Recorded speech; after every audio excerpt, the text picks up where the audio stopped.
My dear sisters, what a blessing it is to Mes be. chères sœurs, quelle bénédiction cela représente pour moi d'être avec vous, de ressentir votre force et votre amour pour le Seigneur.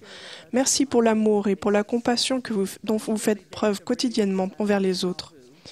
Nous savons que dans les premiers temps de la Société de secours à Nauvoo, les sœurs allaient de maison en maison, qu'elles se servaient les unes les autres, évaluaient les besoins, apportaient de la nourriture, s'occupaient des malades et faisaient preuve de compassion pour chaque femme et sa famille. Cela fait penser au passage de Jude qui dit « Ayez compassion des uns, faisant la différence ». Quand je médite sur ce passage et sa signification, mes pensées se tournent vers le Sauveur et vers les nombreuses fois où les Écritures nous parlent de l'amour et de la compassion qu'il avait pour tout le monde. Dans le Nouveau Testament, nous lisons souvent que le Christ était ému de compassion pour les gens tandis qu'il répondait à leurs besoins. Il avait de la compassion quand il voyageait, qu'ils avaient faim, quand il voyait qu'ils avaient faim, et il les nourrissait, ou quand ils étaient malades et il les guérissait, ou quand ils avaient besoin d'enrichissement spirituel et il les instruisait. Avoir de la compassion, c'est ressentir de l'amour et de la miséricorde envers une autre personne. Cela signifie avoir de l'empathie et désirer soulager la souffrance des autres. Cela signifie être gentil et montrer de la tendresse envers les autres. Le Sauveur nous a demandé de faire ce qu'il a fait, de porter les fardeaux des uns des autres, de consoler ceux qui ont besoin de consolation, de pleurer ceux qui pleurent, de nourrir les affamés, de visiter les malades, d'aller au secours des faibles, de fortifier les mains languissantes et de nous enseigner les uns aux autres la doctrine du royaume. Pour moi, ces mots et ces actions décrivent les instructrices visiteuses, celles qui servent les autres. Les visites d'enseignement donnent aux femmes l'occasion de veiller les unes sur les autres, de se fortifier et de s'instruire mutuellement. Un peu comme l'instructeur dans la prêtrise d'Aaron, à qui est donnée la responsabilité de veiller sur les membres de l'Église et d'être avec eux et de les fortifier, l'instructrice visiteuse montre son amour en réfléchissant dans la prière à chaque femme qu'elle est appelée à servir. Sœur Beck nous a rappelé « Parce que nous suivons l'exemple et les enseignements de Jésus-Christ, nous accordons de la valeur à cette tâche sacrée d'aimer, connaître, servir, comprendre, enseigner et secourir en son nom. » Aujourd'hui, je veux parler de deux choses. Les bénédictions que vous apportez aux autres dans votre service d'instructrice visiteuse et les bénédictions que vous recevez en servant les autres. Il n'y a pas longtemps, j'ai rendu visite à un groupe de femmes à Anchorage, en Alaska. Il y avait une douzaine de femmes dans la salle et 6 de plus se sont jointes à nous par téléphone main libre dans des villes et des villages, partout en Alaska. Beaucoup de ces femmes habitaient à des centaines de kilomètres de l'église. Ces femmes m'ont donné une leçon sur les visites d'enseignement. Pour rendre personnellement visite à toutes les sœurs, il aurait fallu prendre l'avion, voyager en bateau ou parcourir de très grandes distances en voiture. Il était évident que pour des raisons de temps et d'argent, les visites à domicile étaient impossibles. Or, ces sœurs se sentaient étroitement liées parce qu'elles priaient avec ferveur les unes pour les autres et qu'elles cherchaient à être guidées par le Saint-Esprit pour savoir ce dont leurs sœurs avaient besoin, alors même qu'elles n'étaient pas très souvent là en personne. Elles réussissaient à rester en contact par téléphone, par Internet et par courrier.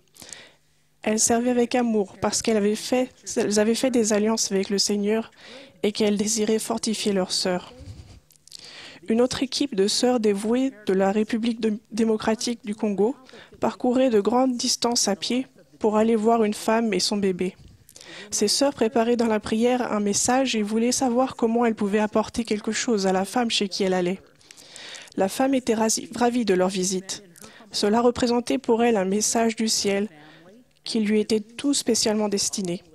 Quand les instructrices visiteuses se réunissaient avec elle dans son humble maison, la sœur, sa famille et les instructrices elles-mêmes étaient toutes édifiées et bénies. Le long trajet à pied ne semblait pas être un sacrifice. Ces instructrices visiteuses avaient de la compassion, apportaient quelque chose de bénéfique et étaient une bénédiction pour cette femme. Dans certaines régions de l'Église, les longues distances, les coûts et les questions de sécurité rendent impossibles les contacts mensuels en personne. Mais grâce au pouvoir de la révélation personnelle, les sœurs qui cherchent vraiment à s'aimer et qui se fortifient et veillent les unes sur les autres, trouvent des façons ingénieuses de remplir cet appel du Seigneur. Des présidents de la Société de secours inspirés se réunissent en conseil avec leur évêque et font les attributions des visites d'enseignement dans la prière pour l'aider à veiller sur chaque sœur de la paroisse. Lorsque nous comprenons ce processus du conseil et de la révélation, nous comprenons mieux la responsabilité importante qui est la nôtre de servir et nous pouvons nous reposer sur l'Esprit avec plus de confiance pour qu'il guide nos efforts. J'ai quant à moi rendu visite chaque mois à plusieurs femmes et ensuite déclaré fièrement avec un soupir de soulagement « J'ai fait mes visites d'enseignement ». Eh bien, la partie dont je fais rapport est peut-être faite, mais si c'est la seule raison de la faire, quel dommage. Ce qui fait la beauté des visites d'enseignement, ce n'est pas de voir 100% des visites sur le rapport mensuel, mais de voir des vies qui changent, des larmes essuyées, des témoignages qui grandissent, des personnes aimées, des familles fortifiées, des personnes consolées, des affamés nourris, des malades visités et des affligés réconfortés. En réalité, on n'en a jamais fini avec les visites d'enseignement parce que nous veillons et que nous fortifions toujours. Une autre bénédiction des visites d'enseignement est de voir l'unité et l'amour augmenter. Les Écritures nous montrent comment y parvenir. Et il leur commanda de regarder d'un même œil vers l'avenir, ayant une seule foi et un seul baptême, et leur cœur enlacé dans l'unité et l'amour les uns envers les autres. De nombreuses femmes ont dit que la raison pour laquelle elles étaient redevenues pratiquantes dans l'Église était qu'une instructrice visiteuse dévouée était venue mois après mois, les avait servies, secourues, aimées et bénies. Le message est parfois ce que l'on donne de plus important lors d'une visite donnée.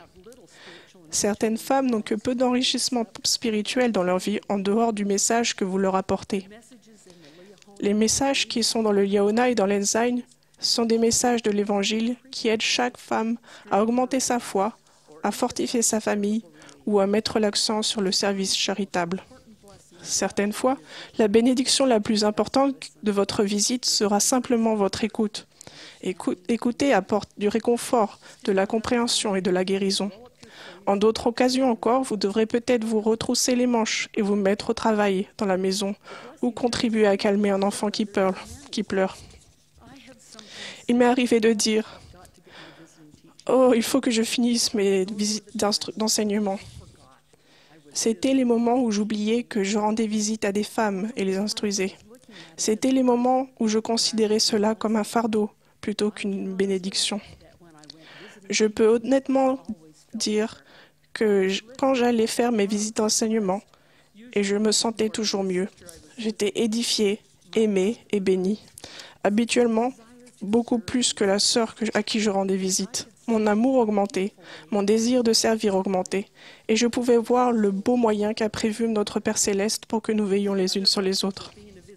Les autres bénédictions que nous avons d'être instructrices visiteuses sont que nous finissons par connaître et par devenir les amis de personnes que nous n'aurions peut-être pas bien connues autrement. Par moments, cela nous permet d'être la réponse aux prières de quelqu'un.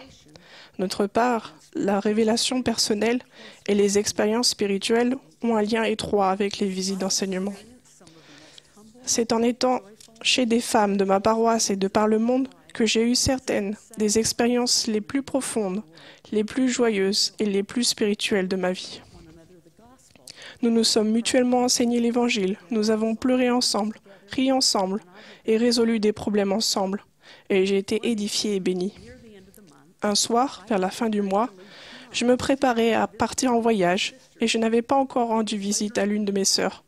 C'était tard dans la soirée, je n'avais pas de rendez-vous, je n'ai pas téléphoné, je n'avais pas de compagne de visite. Mais j'ai décidé qu'il était important de rendre visite à mon amie, Julie. Ashley, la fille de Julie, était née avec la maladie des os de verre. Elle avait presque 6 ans, mais elle était très petite et ne pouvait pas faire grand-chose d'autre que bouger les bras et parler. Elle était couchée sur une peau de mouton toute la journée et tous les jours. C'était une enfant joyeuse et heureuse et j'aimais être près d'elle. Ce soir-là, lorsque je suis arrivée à la maison, Julie m'a invitée à entrer et Ashley m'a dit qu'elle voulait me montrer quelque chose. Je suis entrée et je me suis agenouillée sur le sol à côté d'Ashley. Sa mère était de l'autre côté. Ashley a dit « Regarde ce que je peux faire ». Puis, avec un peu d'aide de sa mère, elle a réussi à se mettre sur le côté, puis à revenir à sa position initiale.